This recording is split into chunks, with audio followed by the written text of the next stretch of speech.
Good morning, folks. It's been a long time since I made a recording, and you can see I have a brand new rebranded environment.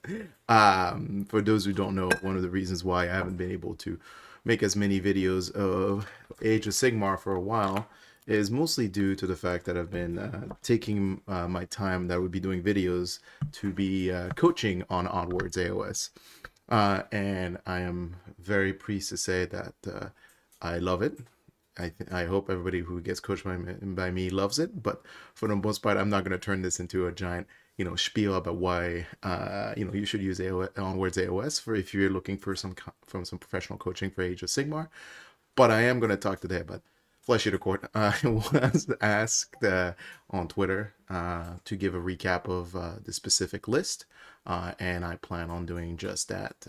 The most important thing I want to give about this video is I'm going to try to keep it very short, in like less than 30 minutes. So if I'm above that time range, I consider that a failure. We will try. I am going to say though, it's been a while, so I'm a little bit out of practice with it. But for the most part, I think we should make this fairly painful and or painless. I should say painless exercise. I'm gonna give like a brief recap of Fleshy Court before the fact, Fleshy Court after the fact, and Battle Scroll. For the most part, I think everybody can kind of feel like maybe Fleshy Court is gonna be the new boogeyman of the meta after cities. I will answer that question as probably not. Is the best way of saying it's a very good army. Like, don't get me wrong, Fleshy Court is mechanically very strong. There it goes through recursion, through output, through body count, like a lot of things. It makes them like very effectively good at the game.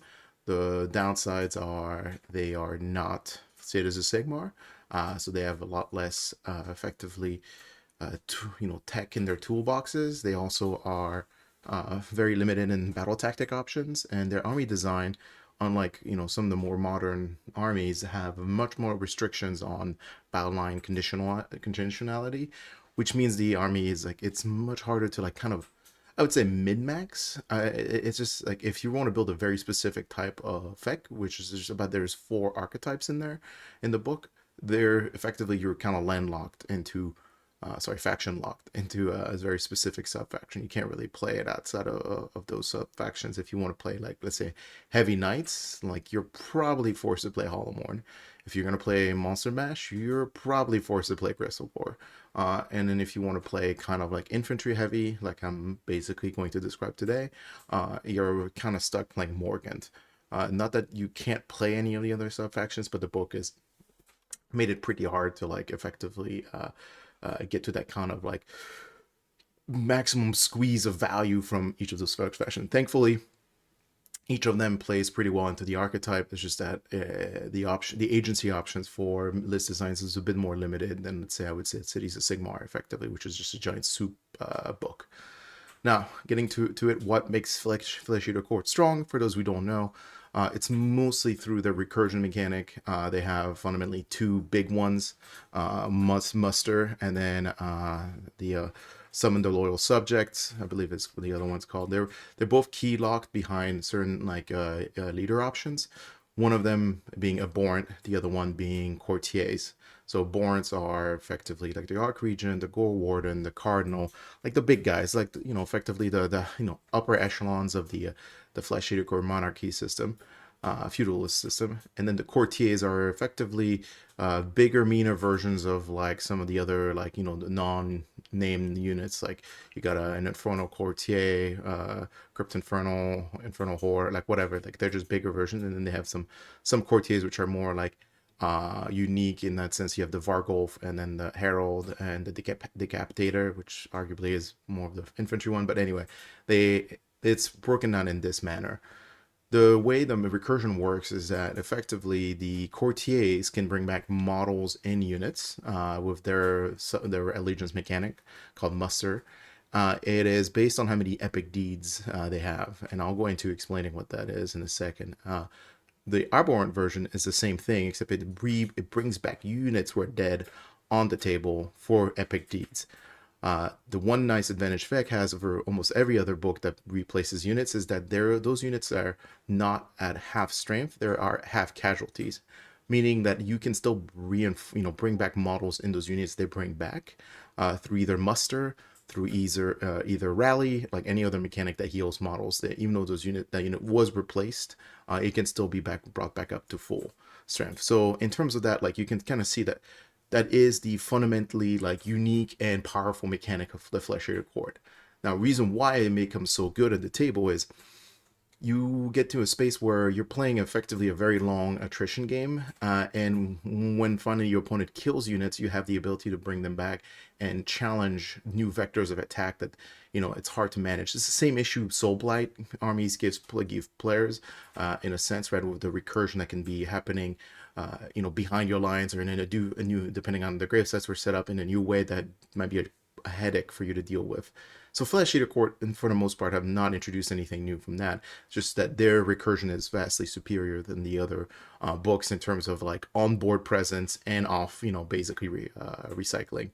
It's all keyed around the deed system, the epic deed system, which is fundamentally kind of actually challenging, I would say, in a way that it's not obvious to most players on how that resource gets managed and generated. The quickest, simplest way of saying it is any character that basically kills a model in melee, does a wound in melee, gets one epic deed.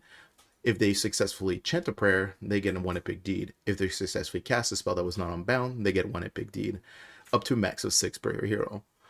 When you respawn a unit through an Abhorrent, you need to spend 6 epic deeds from an Abhorrent hero to do that. You can do it as many times as you have availability of epic deeds, which is very powerful. If you have multiple Abhorrents, right? You can effectively lose half your army and then one turn bring back, a quarter of it back effectively at full strength. And depending on how you place them, you can even bring those units back up to full strength with the courtiers.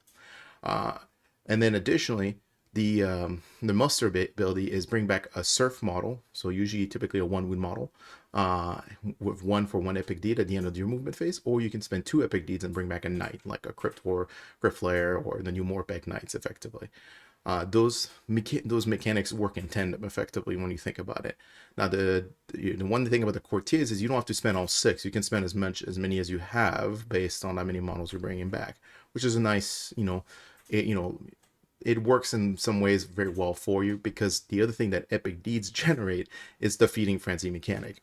So the feeding frenzy, if you remember back in the bygone era of it, the last book was it would let was a command ability that would let a Flesh-Eater Core unit strike immediately after striking.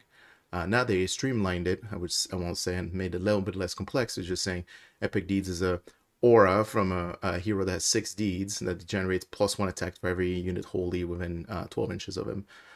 So that the extra attacks is not quite as fancy as the double swing activation, but it is not a command ability, so you don't have to spend a resource for it. You do have those epic deeds are a resource for other things.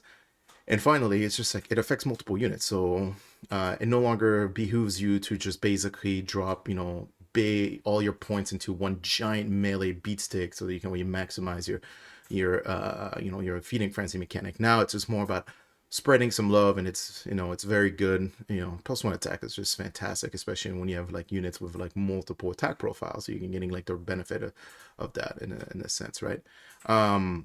So that for the most part, that explains like the kind of like the engine behind Flesh-Eater Court. And I talked about how sometimes in the early game it's hard to generate deeds because their wizards are not like exactly the castiest wizards. They have good wizards, incredibly cheap wizards, you can argue, but they don't have like they're not like Slaanesh, or sorry, not Slaanesh, Slans or Seraphon or Zinch. They're basically most likely going to get their casts like unbound. So it's kind of pushing through casts is not a good way of necessarily creating deeds. They also added a heroic action for any of the heroes to do, which can be done in either player turn, which is fantastic. And that's giving a speech effect, is I think it's effectively the name of it. And you basically roll dice for every other unit within wholly within 12 of that hero, and on a 5-up, you get a deed. So it's a good way of generating deeds very quickly in the beginning of the game on one specific hero. You also have the throne, which whoever hero basically sits in the throne gets an extra D3 deeds at the start of your hero phase. Like there is ways to basically start generating deeds effectively before you're doing really anything with those heroes. So in that regard, it's like, it is an expensive currency that gets a little bit more harder to generate as the game goes on. And, especially because unless you're running the Terrorgeist heroes or Ushoran, those heroes are not very good in melee. You'll find that. So the foot heroes are not very good at generating deeds. Granted, like 1 or 2 wounds through would be enough to generate most of their deeds, but they're not the tankiest and they're not the fightiest. So really, it's the later half of the game becomes a little bit more challenging for that. Now that I've gone through like the overall kind of like what you need to know about Flesh Eater Court and why they're good, let's just jump right into the list because I don't want to basically bore you with all. I could do like a 3-hour breakdown of like why the book is good, but nobody wants to watch that, I'm pretty sure. So this is the list I took to this RTT recently, and that was my first kind of event list with him. I've been kind of testing different archetypes with Flesh Eater Court. I specifically like this archetype more because not because the other ones are bad, nothing to do. Like the Knight list is good, the Gristlegore list is good. I'm personally more attracted to playing an infantry multi-activation game, as a bald man from Texas once told me. So I want to, gravitate towards the things I enjoy, and also it's going deep into like the recursion mechanic, and I'll go over why. So firstly, playing Morgaunt. Morgaunt is the subfaction that lets heroes effectively get a deed if they're contesting an objective at any turn. So that includes your opponent's turn and your turn. So it's another very fast way of generating deed passively without really doing anything. And since I have 6 heroes in this list, it's very good to, basically being, a way to generate deeds passively as the later half of the game comes down, but just by sitting on points, right? It's even better when you have objectives in your territory, so you can just start the game with effectively turn 1 of 2 deeds on almost everybody. So that's the subfaction. Expanding the Kingdom is probably the better, easier grand strat in that book. The grand strat and battle tactics, in fact, are not the worst, but they're also not very easy. They're gonna be another book that lives and dies by the mercy of the GHB battle tactics and grand strats. Expanding the Kingdom is pretty good. I would like a clarification from the rules team on that one, how they intend it to work, and I'll explain why in a second. Basically, the way I read it, and I think most people read it, is you have to have an abhorrent model in your opponent's territory at the end of the game, and also their general not be in their territory at the end of the game. But I also read it as when they wrote it as from the perspective of the opponent's player, so it could be the general not in your Flesh Eater Court territory at the end of the game. I don't know how to read that one perfectly. I'm just going to assume, based on how it's written, it's the opponent's general must be outside of their territory, or dead, and then one of your born model needs to be in their territory by the end of the game. That's probably the reasonable way of reading it. Then Indomitable, because I have a big 2 like slightly chunky units of infantry, and having that triumph is very convenient. Also because Feck, if you play it correctly, I would say, is very CP starved in the beginning of the game, and does not, because you're using heroic actions for generating deeds. You're not necessarily you're probably using your Endurant Locust mechanic to get extra cast for more deeds. You're not using it to get extra CP. So arguably, it's an army that gets kind of CP starved, and it's just because of how it's designed to play.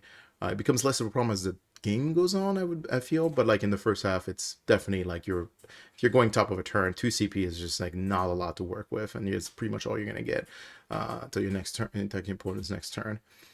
The way broken down into this list, it's a 2-drop list, and I'll explain the merits of why I prefer 2 drops over what I think is more drops and more mechanics and more bonuses, and that's mostly because Feck is an army that really maximizes the you go I go power, because of all of their recursion mechanics. Takes a you don't want to get double effectively, because your stuff is not that durable. It is durable, but it's not that durable from a double, and then losing maybe your screens and opening, or like your big units in the front, and then opening it up for your opponent to charge into your characters and start removing them is really bad for Feck. In fact, it's arguably the few played test games that run with him, it's the only time that list has ever basically, effectively done badly, is if I went top of 1, my opponent took a double into 2, got into the characters, and then just like the thing just started like falling apart very quickly.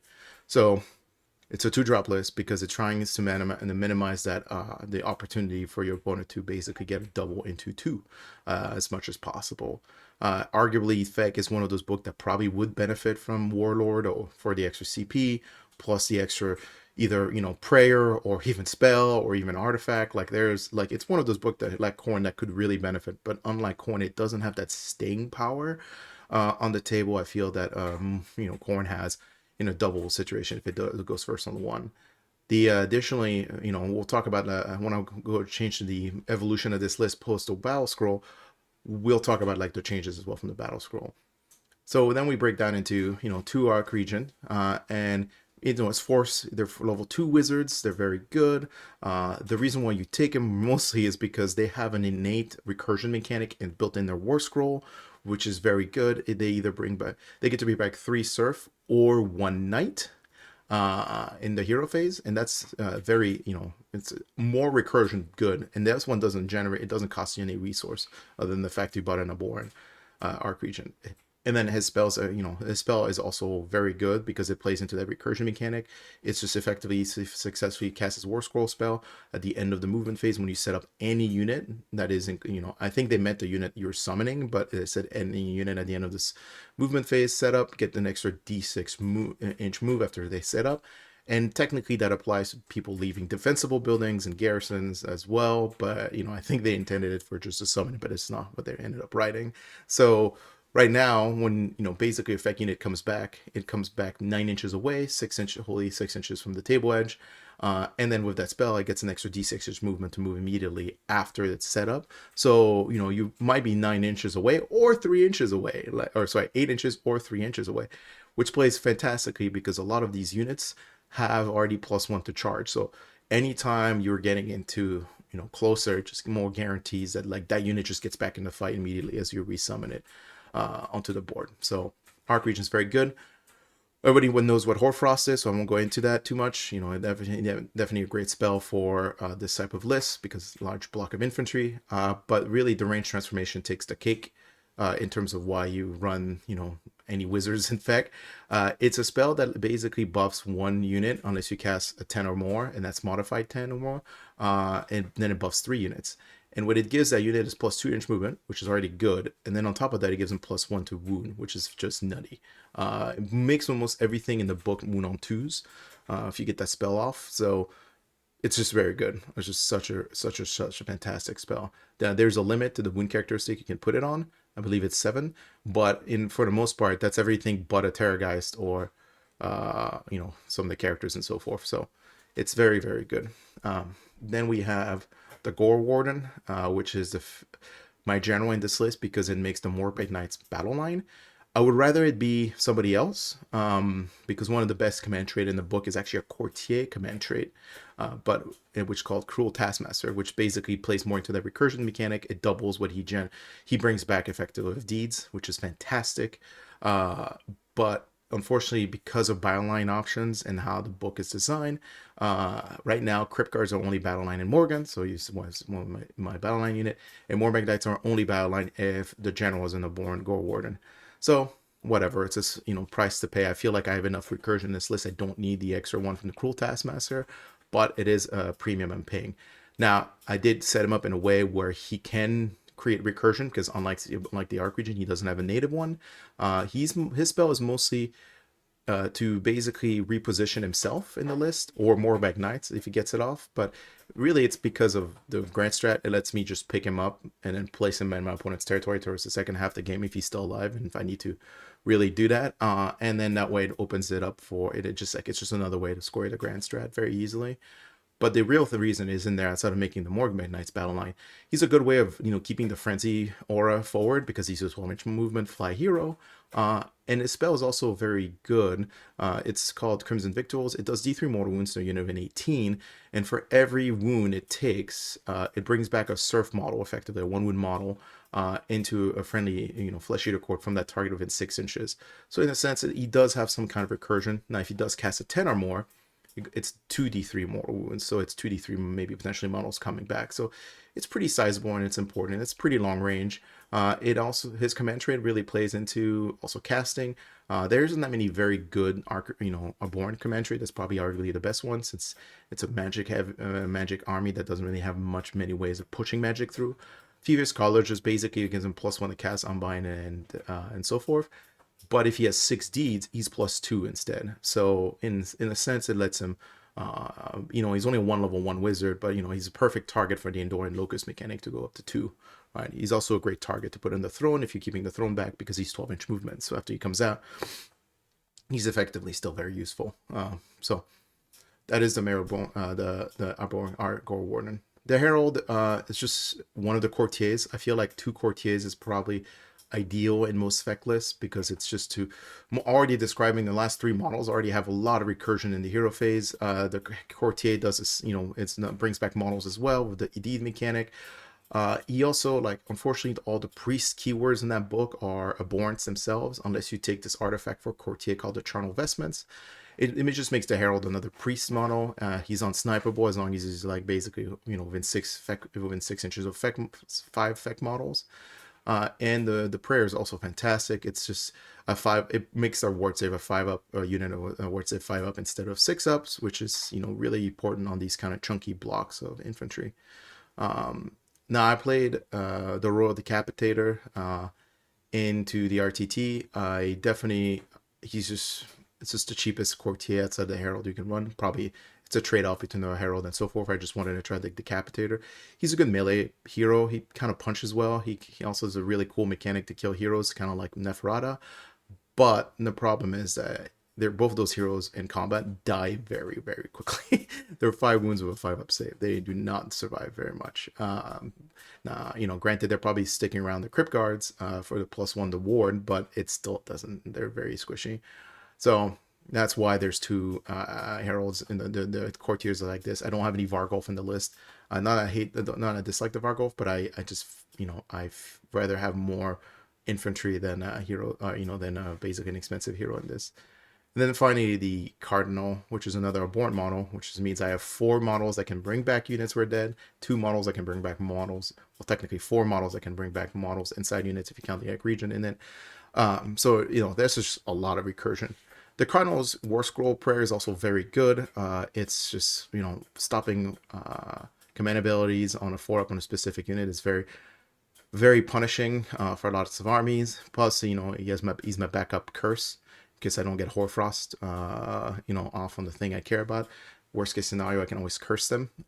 If they're granted, I didn't get many opportunities to curse in the RTT. It's probably better off maybe to take the Summer King's Favor, which is effectively gives a hero an extra deed every time it slays a model, which synergizes very well with the Crimson Victual spells, because not only are you generating a deed for getting the spell off, but if you cast that into single wound models, it's like he's getting a deed for every model that dies as well, because that one is not based on melee attacks. It's just literally any time an ability or something slays models from that character. So maybe it's arguably like a better trade-off, but Curse is a nice back pocket keep. Then the list breaks down into 30 Cryptguards, 6 Morbheg Knights, 20 Royal Beastflayers, 6 Cryptors, and so effectively you're seeing in the meat of the army is effectively a 30 wound block of Cryptguard with a 28 wound block of Royal Beastflayer, because unfortunately Beastflayers are weirdly wound characteristics, but they're still considered surf. So it's just, I don't know, with the Archregent mechanic and the muster, you get to use deeds or the Archregent mechanic to bring back multi-wound models in that block is just very good. So Beastflayers are by far probably the most efficient unit in that book, and they're very undercosted.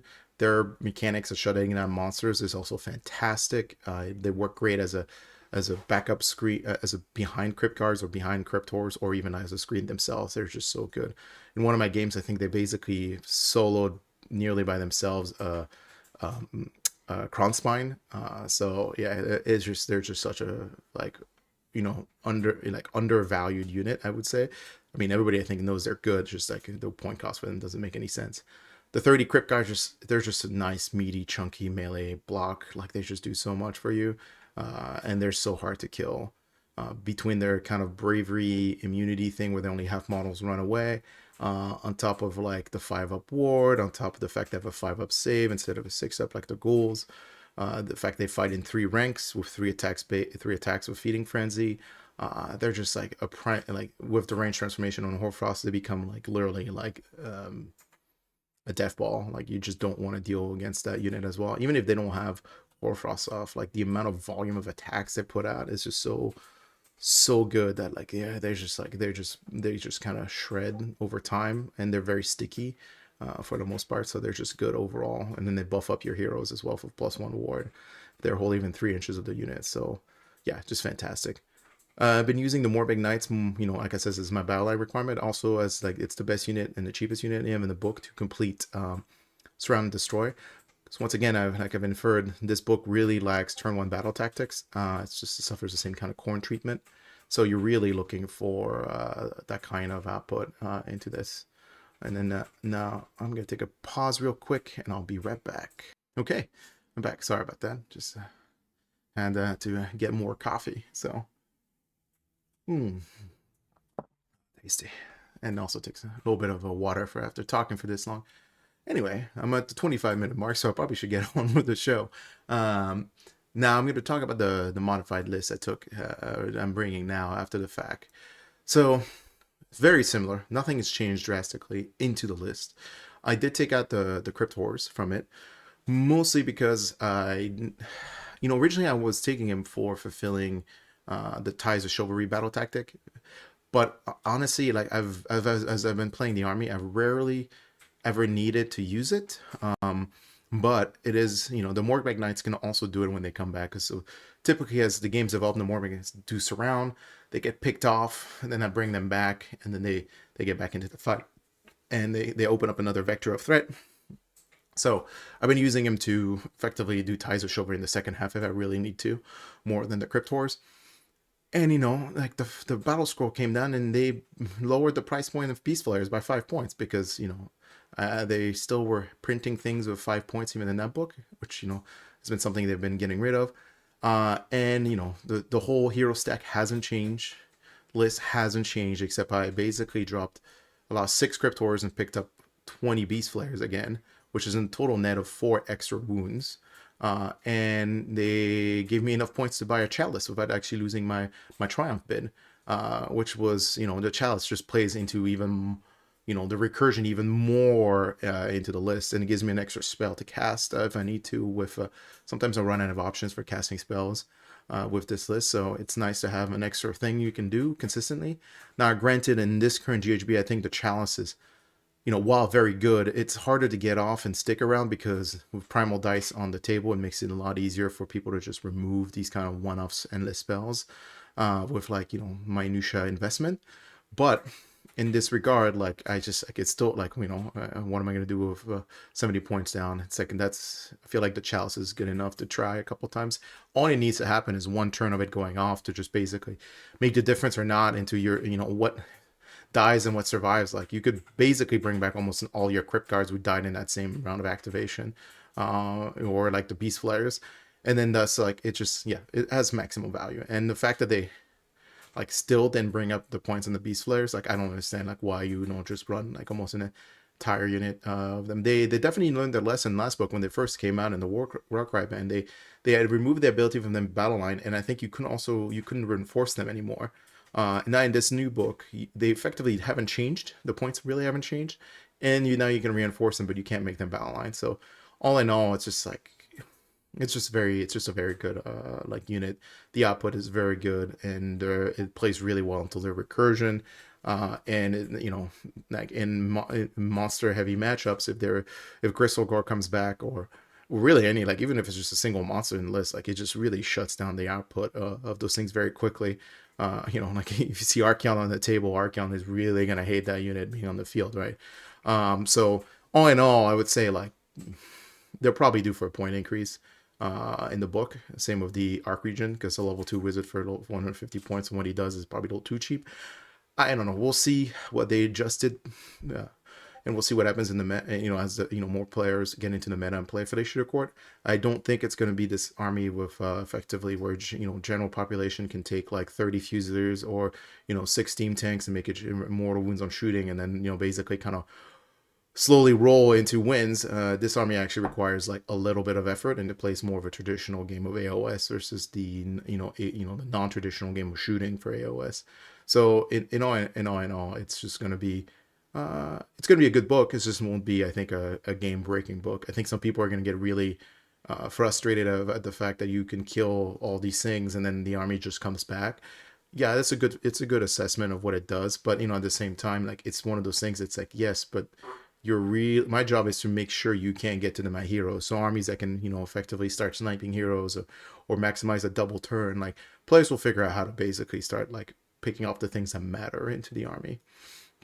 All right, well, I just passed a 30-minute mark, so I'm already failing at this. I will leave you with effectively this list and what my kind of like summarized takes of Fellatious Court. Try not to fall into the trap of the new battle scroll, taking the wizard hunters of Ondor for this. It's not worth the drop count until the meta basically gets rid of battle regiment, or like they just gets obliterated from space in the next edition or something. It's an army that really does not want to get doubled in turn 2 to from turn 1 to turn 2. So like, I would love to run Wizard Finder Hunters on my Cryptguard, and then probably my general, just to make him, or I guess he can't because he's a wizard. I have to put it on like the Herald or something, and just basically like make that unit slightly beefier against spells, especially since Gravetide is like a thing again. But it's just not worth the count drop. All right, you all have a very lovely rest of your week. You can find Onwards AOS on Google. If you just Google, I think it takes you to a Patreon page. I'll post a link in the comment section of the video. Make sure you give me some feedback, and since it's been so long since I've done one of these, and I look forward to probably doing many more going forward. I don't know what cadence. Ooh, I got blurry all of a sudden on my camera. So anyway, have a lovely day.